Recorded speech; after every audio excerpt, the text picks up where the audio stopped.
Lo pada tahu kan taman safari yang sekarang lagi viral?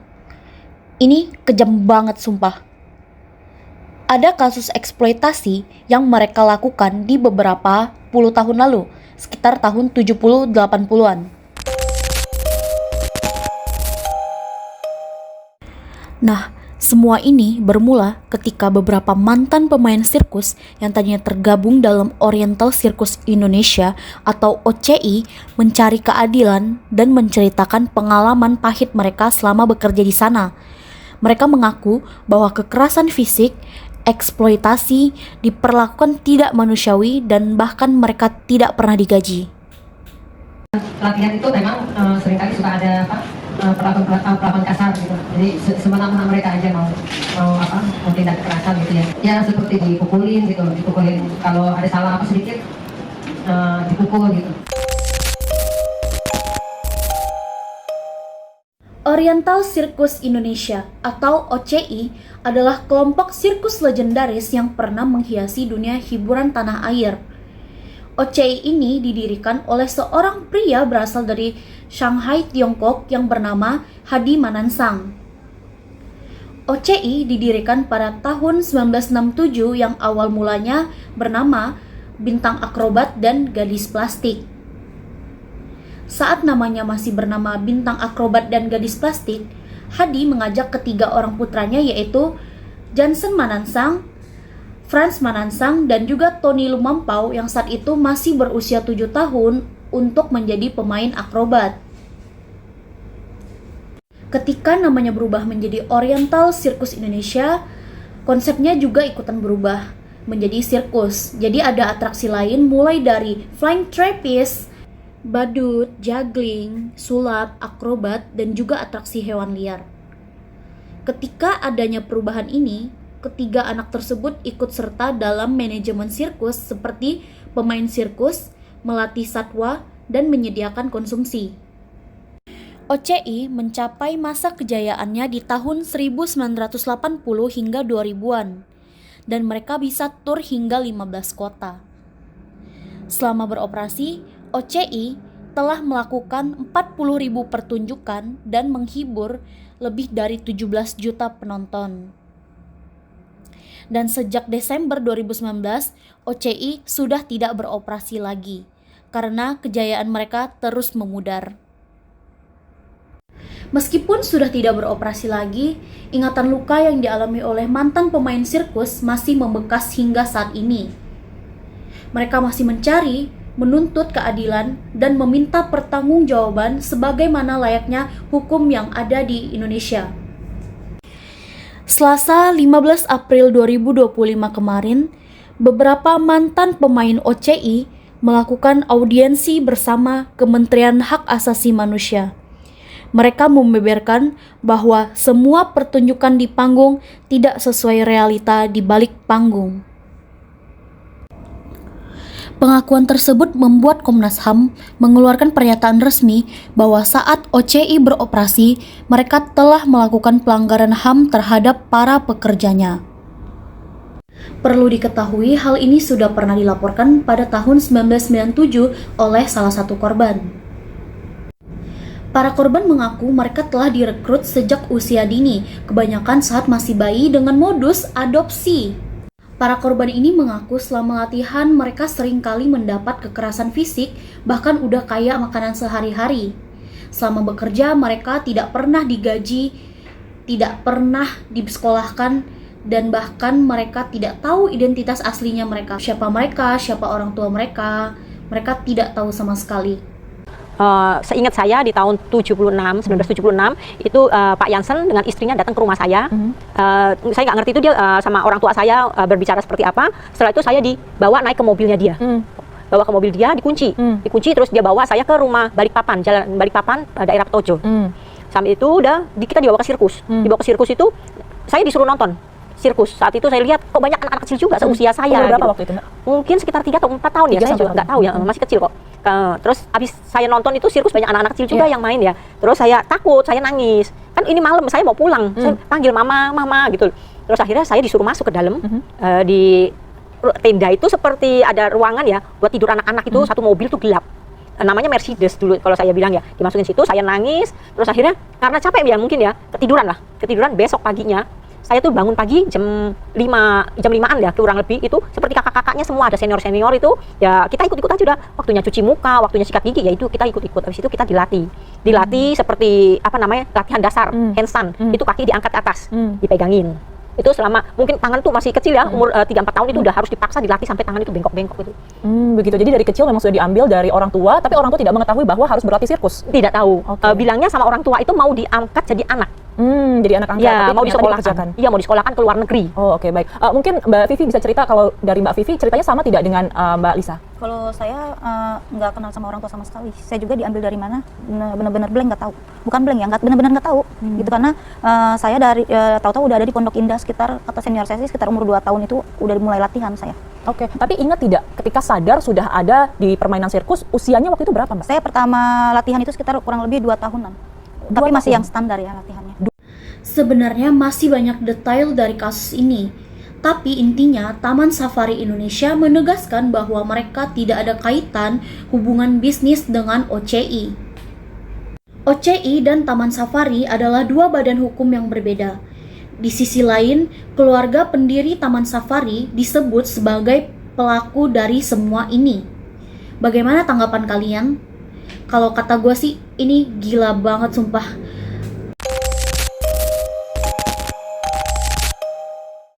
Bayangkan Anda ingin membuat sebuah event.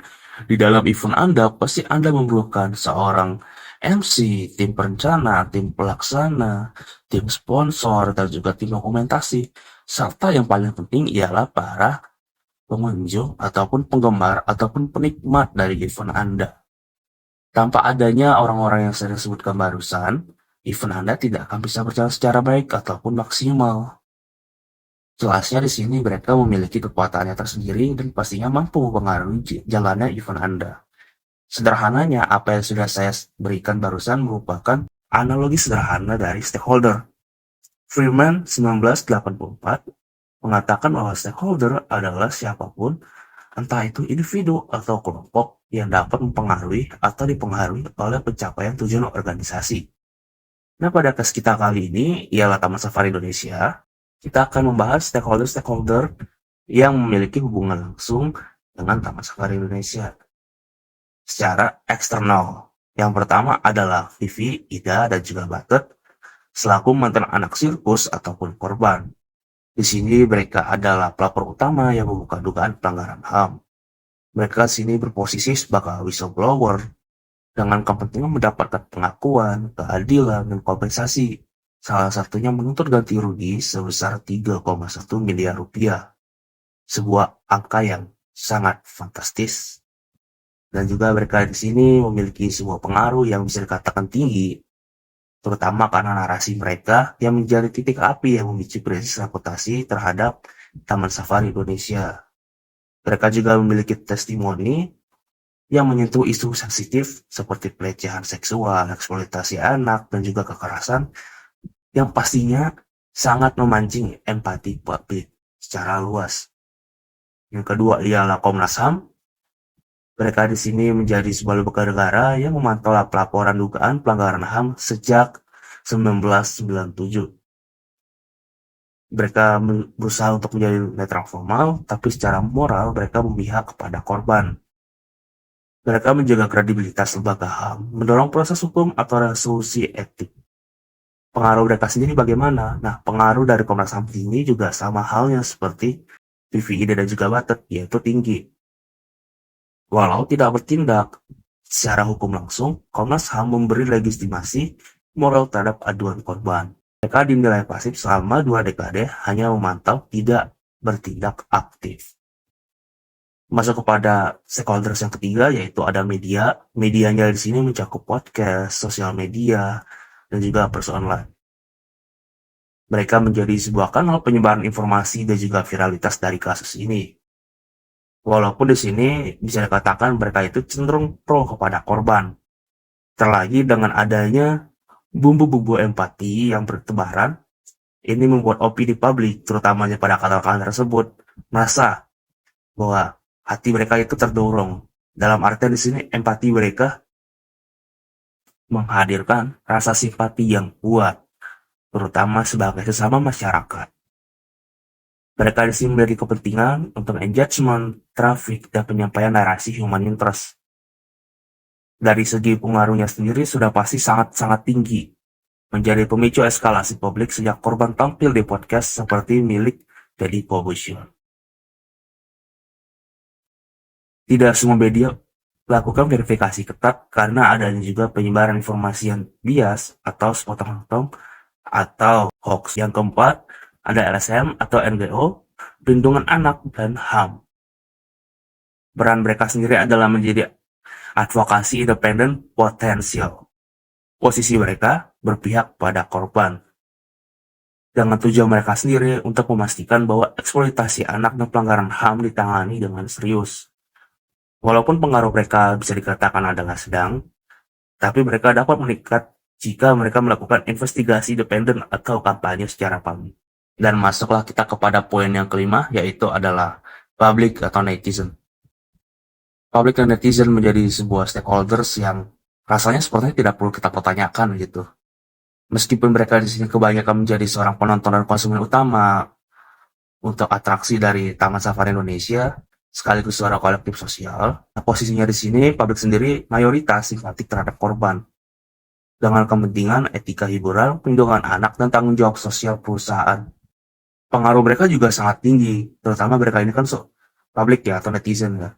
Opini publik ini benar-benar sangat menentukan bagaimana reputasi dari sebuah TSI atau Taman Safari Indonesia ke depannya dan juga para sponsor. Meskipun begitu, mereka mudah dipengaruhi oleh tren viral, dan terhadap informasi sepihak.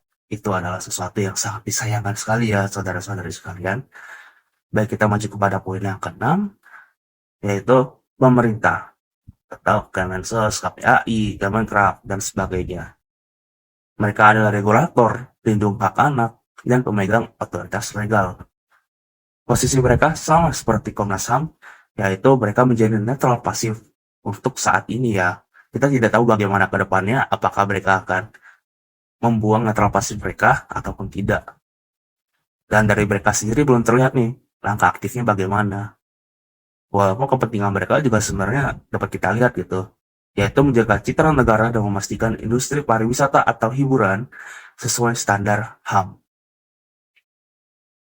Pengaruh mereka bisa dikatakan tinggi, karena mereka juga dapat melakukan audit, investigasi, atau pembukuan izin jika diperlukan. Walaupun di sini mereka masih belum tampak aktif tanggap di tengah derasnya opini publik yang sekarang benar-benar sedang berkembang terkait kasus ini. Dan yang ketujuh, stakeholders yang terakhir ialah mitra bisnis, sponsor, dan juga brand partners dari Taman Safari. Mereka di sini menjadi sebuah pelindung finansial dan juga reputasi bagi Taman Safari Indonesia. Posisinya ialah latent atau tersembunyi, tapi sensitif terhadap krisis. Tujuan mereka sendiri menjaga reputasi brand, menghindari asosiasi dengan isu eksploitasi anak, dan mereka juga memiliki posisi yang tinggi dalam bentuk tekanan bisnis atau pemutusan kontrak dengan Taman Safari Indonesia. Ya, dengan catatan risiko besar jika tidak ada penanganan krisis yang transparan dan kredibel.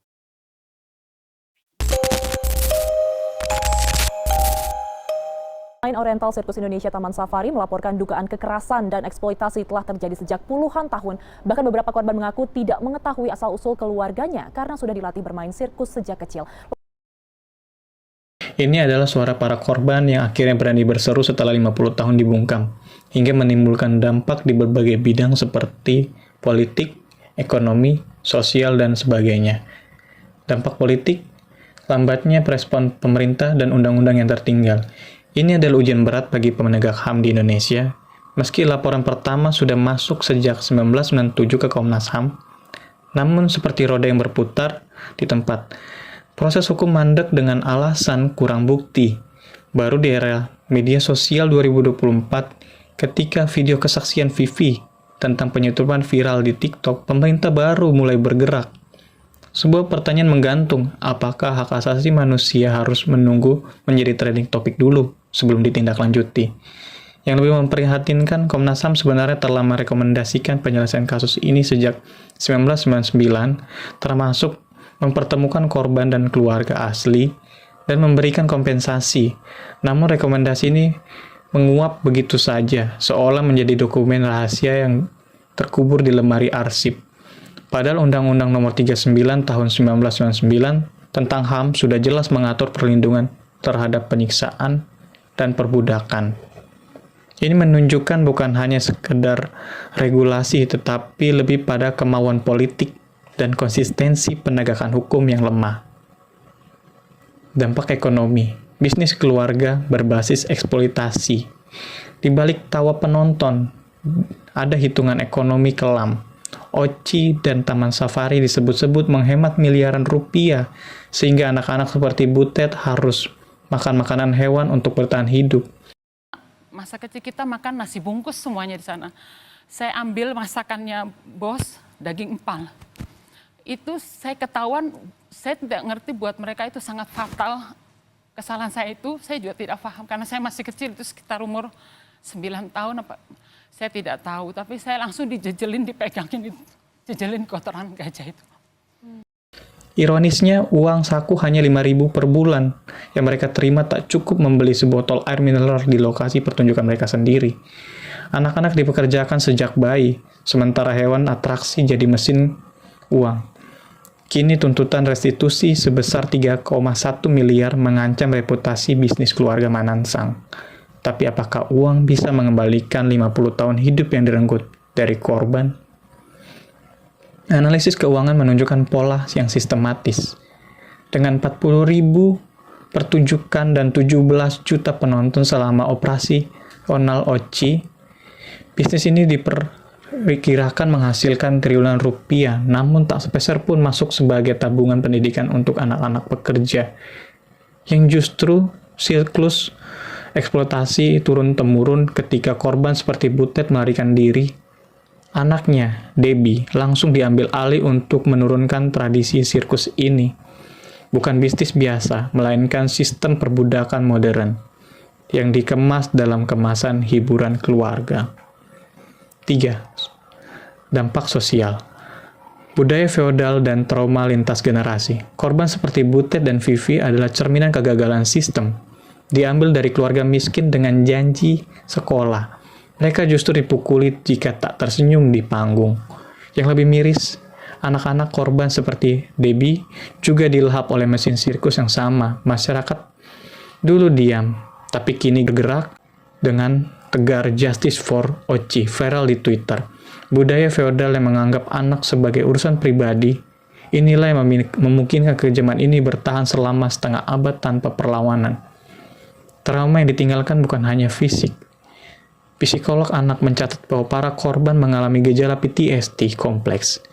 Mimpi buruk berulang tentang kandang macan, fobia terhadap suara tepuk tangan, bahkan kesulitan membangun hubungan sebagai orang tua. Ironisnya, beberapa korban justru mengalami Stockholm Syndrome. Awalnya membela keluarga Manansang saat pertama kali diwawancara. Butuh 20 tahun bagi Vivi untuk menyadari bahwa disiplin keras yang diterimanya sebenarnya adalah kekerasan yang sistematis. Dampak teknologi. Media sosial sebagai senjata korban. Jika di tahun 1997 korban hanya bisa lapor ke polisi, kini di tahun 2024 mereka mengguncang jagat maya. Facebook grup reuni korban, kesaksian video di YouTube, dan tweet di Twitter dibagikan 50.000 kali, berhasil menggerakkan ribuan warganet menandai akun Komnas HAM. Inilah kekuatan baru yang memaksa pemerintah untuk bertindak. Tapi pihak Taman Safari tak tinggal diam. Mereka unggah foto kebersamaan korban dan bos untuk pencitraan. Perang narasi ini menunjukkan di era digital, kebenaran dan manipulasi sama-sama bisa viral. Algoritma media sosial menjadi sekutu tak terduga. Ketika video kesaksian korban mencapai 1 juta views dalam 48 jam, platform seperti Instagram dan TikTok otomatis mempromosikan ke kalangan aktivis HAM muda. Hasilnya, tekanan masif berupa 50 tegar berbunyi, audit Taman Safari, yang membanjiri Twitter. Namun sisi gelap juga muncul. Beberapa korban menerima pesan ancaman dari akun-akun anonim yang diduga terkait pihak tertentu, menunjukkan pertarungan digital ini masih jauh dari selesai. Dampak lingkungan, satwa yang jadi korban tersembunyi. Fakta mengerikan terungkap dari dokumen internal dan kesaksian pelatih. Beruang dilatih dengan setrum listrik untuk bisa berdansa, sementara gajah-gajah tua dipaksa mengangkat badan dengan kaki yang bengkak bernanah. Yang lebih memilukan, kematian 3 harimau selama pelatihan di tahun 1990-an hanya dicatat sebagai kecelakaan kerja tanpa otopsi. Kini muncul pertanyaan kritis. Ketika OSI tutup pada 2019, kemana perginya 62 ekor satwa yang pernah menjadi bintang pertunjukan? Apakah mereka benar-benar dipindahkan ke konservasi seperti klaim Taman Safari? Atau justru menjadi atraksi terselubung di balik label edukasi? Investigasi tim kami menemukan fakta bahwa 80% pelatih hewan di Taman Safari adalah mantan karyawan OSI, sebuah hubungan yang terlalu dekat untuk disebut kebetulan. Lalu investigasi lapangan kami juga menemukan fakta mencengangkan. 70% satwa OSI dipindahkan ke Taman Safari justru hilang dari catatan resmi. Seekor gajah bernama Mala yang pernah menjadi bintang sirkus tahun 2000-an secara resmi dinyatakan mati di tahun 2015 tanpa sertifikat kematian dari dokter hewan. Sementara itu, 3 harimau sirkus tiba-tiba muncul kembali di koleksi breeding program Taman Safari dengan microchip baru. Pola ini mendedikasikan praktik penghapusan jejak eksploitasi pencatatan ganda oleh pihak Taman Safari. Dampak hukum, pembuktian kebenaran dan tantangan retroaktif. Ini adalah pertarungan hukum paling pelik. KUHP dan Undang-Undang HAM bisa menjerat pelaku, termasuk pasal 297 tentang perdagangan orang dan pasal 170 tentang penyiksaan. Tetapi bagaimana membuktikan kejahatan 50 tahun lalu? Dokumen hilang, beberapa saksi kunci telah meninggal, dan korban yang masih hidup trauma untuk bersuara. Pihak Taman Safari pun bersembunyi di balik corporate file, dan dengan dalih bahwa kami badan hukum yang berbeda dengan OSI. Mereka bahkan mengajukan permohonan penghentian kasus dengan alasan telah melewati waktu kadaluarsa, tetapi pengacara korban Muhammad Saleh punya senjata, yaitu pasal 277 KUHP tentang penghilangan asal-usul yang tidak mengenal kadaluarsa. Pernyataannya, akankah pengadilan berpihak pada korban atau pada kekuasaan uang? Ataukah kita akan menyaksikan kembali drama hukum di mana yang menang adalah mereka yang punya koneksi, bukan yang benar? Lalu di tengah kebuntuan pembuktian, tim hukum korban menemukan celah cerdas. Mereka menggunakan arsip korban tahun 1990-an yang meliputi pertunjukan OSI sebagai bukti adanya anak-anak di bawah umur.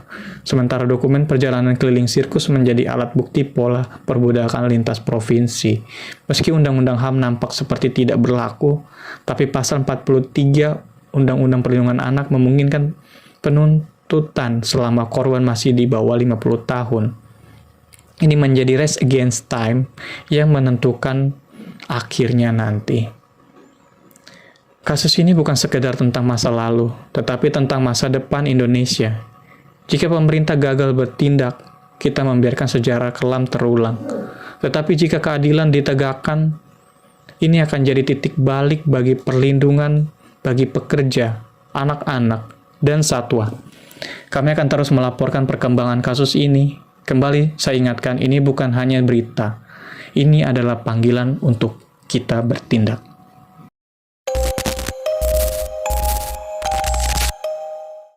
Tiga macan merupakan julukan yang sangat cocok yang diberikan orang-orang terhadap 3 pendiri Taman Safari yang berisi Frans Manansang, Jansen Manansang, dan juga Tony Simampau.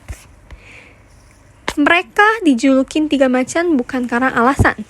Bagi anak-anak, mereka disebut sangat galak sampai mendapat julukan tersebut. Tony Simampau, salah satu pendiri Taman Safari yang juga merupakan saudara kandung dari Frans dan juga Jansen, diberi kesempatan untuk klarifikasi atas isu yang sedang booming ini. Dalam podcast terbaru akhir-akhir ini milik Deddy Corbuzier, Close the Door, Tony Simampau mewakili 2 saudara kandungnya angkat bicara atas tuduhan-tuduhan yang masuk ke pihak Taman Safari. Dalam video itu ada beberapa poin yang disampaikan oleh Pak Tony Simampau. Pertama, mengenai tuduhan pengambilan anak secara paksa, Tony Simampau mengatakan bahwa anak-anak tersebut bukan dicuri atau diambil secara paksa dari orang tua mereka, melainkan diberikan secara sukarela oleh orang tua mereka. Karena kondisi ekonomi yang kurang, dan saat itu pihak Taman Safari menawarkan bahwa anaknya dapat kita sekolahkan, dapat kita urus dengan baik, hidupnya lebih terjamin, dan yang pastinya dirawat dan disayangi seperti anak sendiri. Memang, tidak semua anak diambil langsung dari orang tuanya.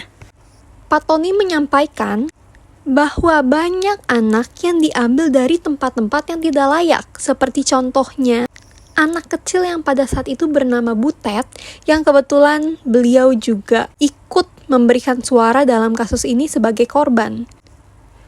Pak Tony menyampaikan bahwa Butet dan beberapa anak lainnya itu diambil dari area Kalijodo yang pada saat itu beroperasi sebagai tempat prostitusi. Karena hati nurani yang tergerak, akhirnya pihak Taman Safari mengangkat Butet dan anak-anak lainnya untuk dijadikan sebagai anak demi mengubah hidup Butet dan yang lainnya dan mengeluarkan anak-anak dari tempat yang tidak layak. Gitu ya. Nah, kalau Butet, karena kita tidak tahu asal-usul datangnya, tapi semua itu datangnya dari, kalau Butet sudah besar datang. Dan dia dari... Sudah besar? Sudah besar. Sudah kira-kira 7-8 tahun lah. Sudah besar. Kalau Butet bisa lihat fotonya nanti, sudah besar, Pak. Tahun 80 aja dia, itu sudah ulang tahun yang ke-16. Tahun 80. Oke. Tapi Anda belum menjawab saya dari mana anak-anak itu, Pak? Nah, kalau saya sebetulnya sebagai anak-anak kita sendiri ya, mereka kan dari tempat penampungan anak, nggak apa-apa ya saya sebutkan ya, di daerah Kalijodo itu, itu yang dapat faktanya gitu ya, kalau Butet ya, dan beberapa termasuk Vivi, ya itu memang dari situ. Poin kedua adalah tidak pernah adanya kekerasan. Bagi Tony, memang pernah terjadi pemukulan, itu pun dilakukan sebagai bentuk pendisiplinan. Baknya orang tua kandung memarahi anaknya sendiri, seperti memukul, menjewer. Tapi beliau mengatakan tidak pernah adanya kekerasan yang begitu kejam, apalagi penyetruman, pemasungan, dan pemaksaan untuk memakan kotoran hewan. Di salah satu tuduhan yang masuk ke Taman Safari adalah korban bernama Butet mengaku bahwa dia dipaksa makan kotoran gajah. Hal tersebut langsung dibantah keras oleh Tony dengan menyatakan bahwa selama di arena sirkus, selama mereka tinggal bersama, tidak pernah adanya kekerasan. Mereka sudah dianggap dan diperlakukan layaknya anak sendiri. Ulang tahun selalu dirayakan, dan kalau mereka mengadu bahwa mereka tidak boleh kabur, mereka dikurung, itu semua bohong. Tony Simampau mengatakan beberapa minggu sekali mereka selalu diajak jalan-jalan. Bahkan mereka pun bisa berunding dan memilih loh, mereka mau jalan-jalan kemana. Apa mau ke mall, ke pantai, selalu diturutin. Kelaminnya dengan alat listrik gajah? Tidak mungkin. Tidak mungkin, Pak. Kasihan kalau gitu ya. Tidak mungkin. Karena kalau setrum tidak mungkin lah. Kita bayangkan kalau setrum, kita kena setrum pasti nempel, Pak. Bagaimana melepas setrum itu setelah orang itu ke setrum? Nah, ini pertanyaan saya kembali ya. Pasti nempel kita. Caranya bagaimana? Kalau setrum gajah itu berapa besar? Sebetulnya gajah nggak pakai setrum, Pak ya. Selanjutnya menjadi tuntutan dalam kasus ini adalah para korban mengaku tidak pernah mendapatkan gaji sepeser pun dari pihak Taman Safari walaupun mereka sudah bekerja bertahun-tahun lamanya. Menanggapi tuntutan tersebut, Tony Simampau lewat podcast Deddy Corbuzier menyampaikan bahwa mereka selalu mendapat uang saku. Memang tidak digaji, tapi tetap mendapat uang saku. Balik lagi, menurutnya anak-anak ini sudah dianggap seperti anak sendiri, yang selalu dicukupi kebutuhannya, dibelikan pakaian yang bagus, serta disekolahkan, bahkan diberi les bahasa Inggris. Pada saat itu, korban yang bernama Ida mengklaim bahwa dirinya pernah mengalami kecelakaan saat sedang tampil dan ditelantarkan oleh pihak Taman Safari. Namun Tony Simampau langsung membantah itu semua. Beliau mengatakan pada saat itu langsung pesan tiket Garuda menuju Jakarta untuk diobati di Sumber Waras yang saat ini rumah sakitnya masih beroperasi. Pada zaman itu, Taman Safari membiayai operasi yang harus Ida lakukan sebesar kurang lebih di harga 30 juta. Menurutnya zaman itu harga segitu udah sangat amat mahal dan betul-betul kesulitan mendapatkan uang sebanyak itu. Bahkan orang kandung Ida langsung boleh menemani Ida di rumah sakit, yang mana hal ini juga membantah tuduhan terkait pemisahan orang tua terhadap anaknya. Jadi singkat cerita, korban-korban mengaku bahwa dirinya tidak boleh bertemu dengan orang tuanya. Tapi dalam kasus Ida ini, secara nggak langsung ini menutup pendapat-pendapat dari korban tadi. Poin terakhir yang disampaikan Tony Simampau adalah dirinya merasa ada satu oknum yang menyeting semua kegaduhan ini. Oknum tersebut berusaha untuk menjatuhkan Franz, Tony, dan juga Jansen selaku co-founder dan pendiri Taman Safari lewat korban-korban dengan cara memanipulasinya. Saya tidak selalu ditampilkan tapi keluarga ya. Tapi saya pikir itu karena ada yang mengatur, Pak. Luar biasa yang mengatur ini. Jadi dendam ini udah lama nih, Pak.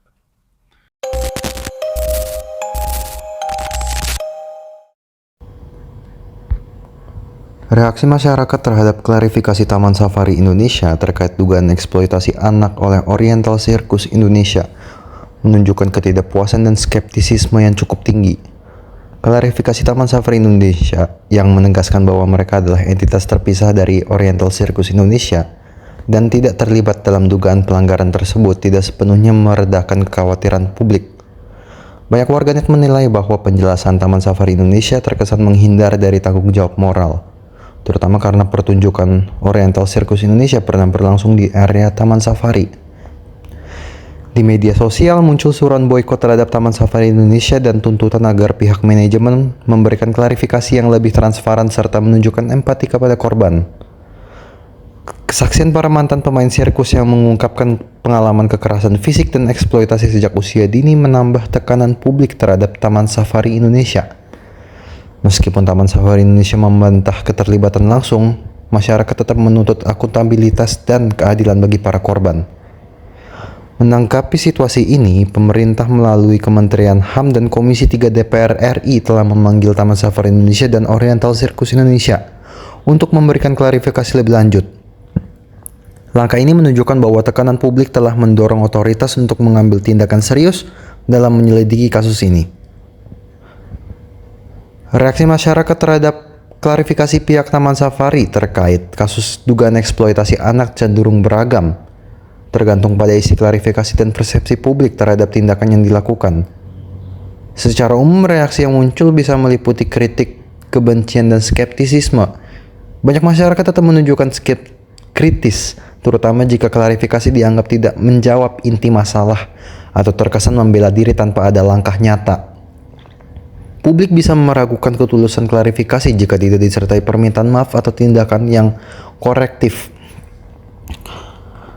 Dukungan dan simpatisan. Sebagian kecil masyarakat, terutama yang memiliki pandangan positif terhadap Taman Safari, mungkin menerima klarifikasi tersebut dan menganggap isu ini sebagai kesalahpahaman atau pembesaran masalah oleh media. Banyak suara menyuruhkan agar ada investigasi independen, apalagi jika yang diklarifikasi menyangkut anak-anak. Isu eksploitasi anak sangat sensitif dan biasanya memicu tuntutan akuntabilitas tinggi. Klarifikasi yang dianggap tidak memadai sering memicu gerakan online seperti petisi, boykot, atau kampanye di media sosial dengan tagar tertentu sebagai bentuk protes. Banyak warganet juga di platform seperti Instagram, Twitter, atau X menyerukan boykot terhadap Taman Safari Indonesia sebagai bentuk protes dan sanksi sosial atas dugaan eksploitasi tersebut. Ahli psikologi forensik Reza Indragiri Amriel secara terbuka juga menyerukan boykot sebagai tekanan sosial, mengingat jalur hukum sulit ditempuh karena sebagian besar regulasi terkait eksploitasi anak dan perdagangan orang baru berlaku setelah praktik ini diduga terjadi. Banyak warga mendukung para korban untuk terus bersuara dan menuntut keadilan. Mereka juga mendesak pemerintah dan lembaga terkait seperti Komnas HAM dan Komnas Perempuan untuk melakukan investigasi menyeluruh dan memastikan perlindungan serta kompensasi bagi korban. Di media sosial, banyak warganet menyuarakan kemarahan dan kekecewaan mereka terhadap dugaan pelanggaran hak asasi manusia yang dialami oleh para mantan pemain sirkus.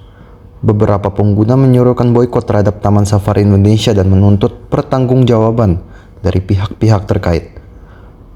Unggahan yang menampilkan kesaksian para korban menjadi viral dan memicu diskusi hangat di berbagai platform. Anggota Komisi 3 DPR RI Abdullah mendesak Kepolisian Republik Indonesia untuk mengusut tuntas dugaan praktik kekerasan dan eksploitasi tersebut. Ia menekankan pentingnya transparansi dan penegakan hukum dalam kasus ini. Gubernur Jawa Barat Deddy Mulyadi juga menyatakan keprihatinannya dan berharap agar kasus ini dapat dituntaskan secara menyeluruh, baik dari aspek hukum pidana maupun ketenagakerjaan. Ia berencana menemui para korban dan keluarga untuk memberikan dukungan moral serta meminta klarifikasi dari manajemen terkait. Komisaris Taman Safari Indonesia Tony Sumampau membantah tuduhan eksploitasi terhadap mantan pemain sirkus. Ia menyatakan bahwa para mantan pemain tersebut telah dirawat sejak bayi dan menantang pihak-pihak yang menuduhnya untuk menunjukkan bukti kekerasan yang dilakukan oleh Taman Safari Indonesia.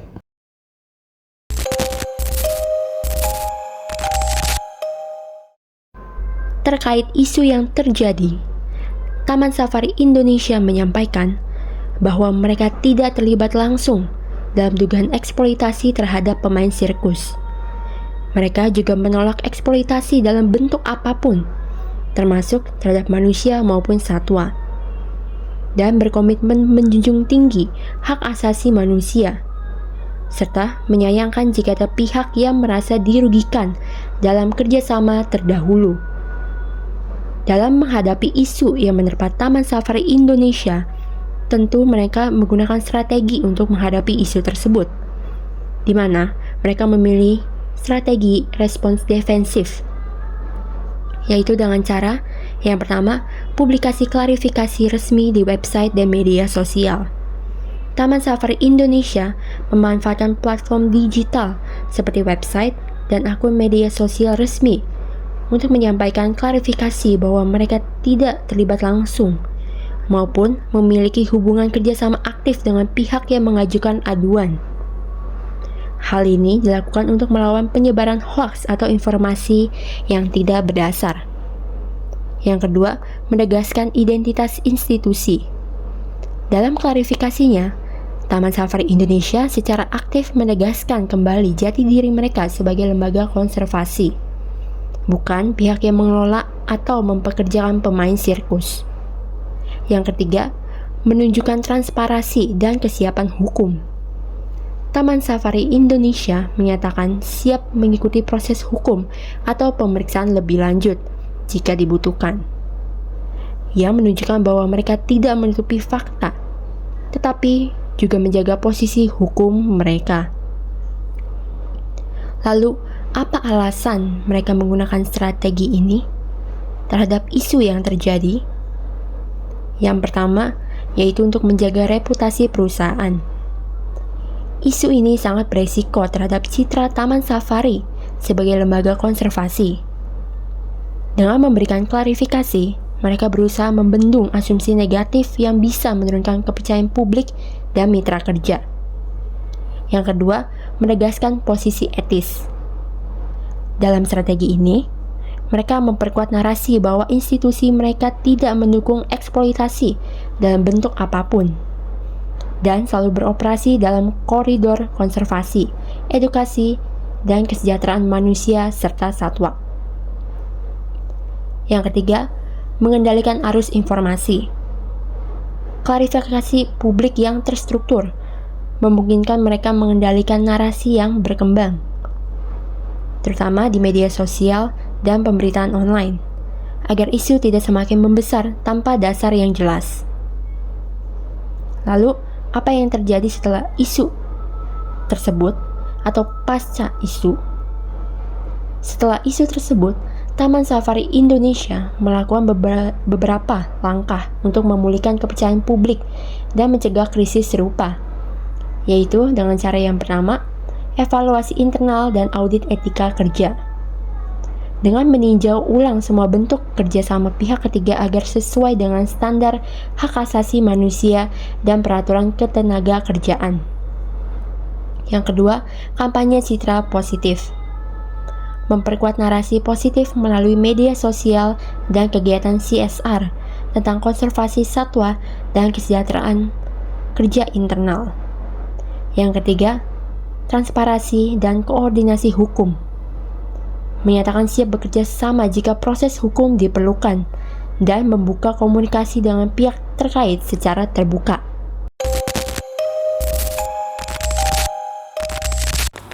Kasus dugaan eksploitasi terhadap mantan pemain sirkus Oriental Sirkus Indonesia menyoroti pentingnya perlindungan hak asasi manusia, khususnya hak anak dan hak pekerja.